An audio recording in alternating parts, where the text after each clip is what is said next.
All right, I want to give another example of 7.1 that you guys can have, which is confidence intervals with proportions.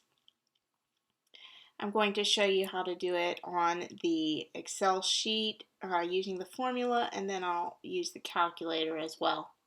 So in this problem, the data below shows the weights in grams of 37 candies, and 7 of the 37 are red. The company claims that 33% of the candies are red. Use the data to construct a 90% confidence interval for the percent of red candies. Okay, so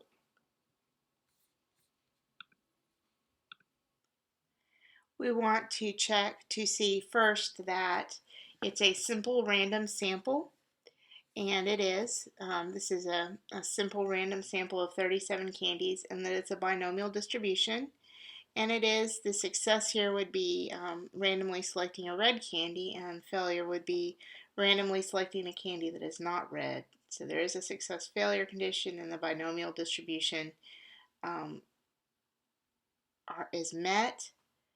And then we have at least 5 successes and 5 failures. Well, if success is a red candy, we have 7 red candies. We have 30 candies that are not red, so that does meet that requirement. So we're ready to get started with this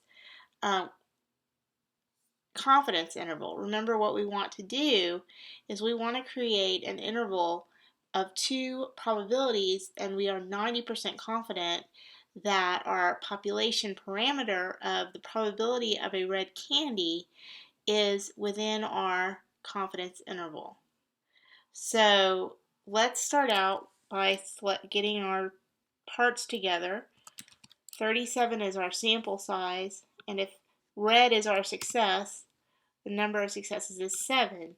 Well, that makes our probability of success 7 over 37. And of course, our probability of failure would be the complement of our probability of success. Now, to find our critical number, we need to find our error, and our critical number is going to be a z-score. It is based on our 90% confidence interval.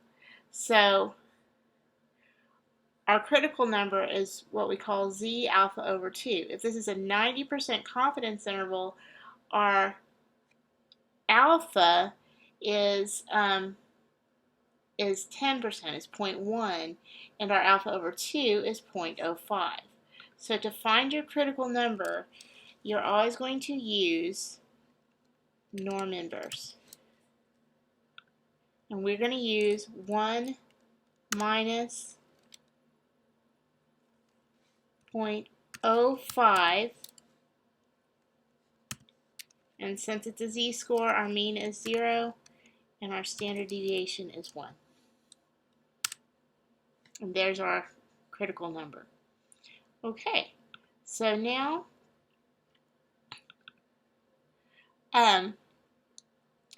let me just change a few things here.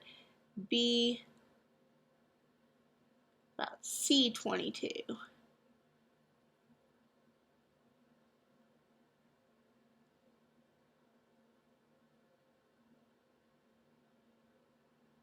Instead of B22. And let's see what we get here. So I'm following this.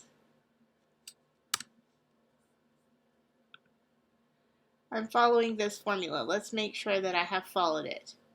My critical number is 0.1645 times the square root of my probability of success times my probability of failure divided by my sample size, and that's all under the square root. So that ought to have given me my margin of error, which is 0.105.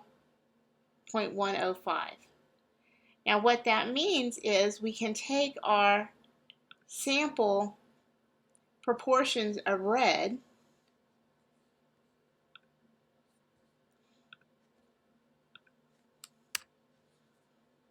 subtract off our margin of error,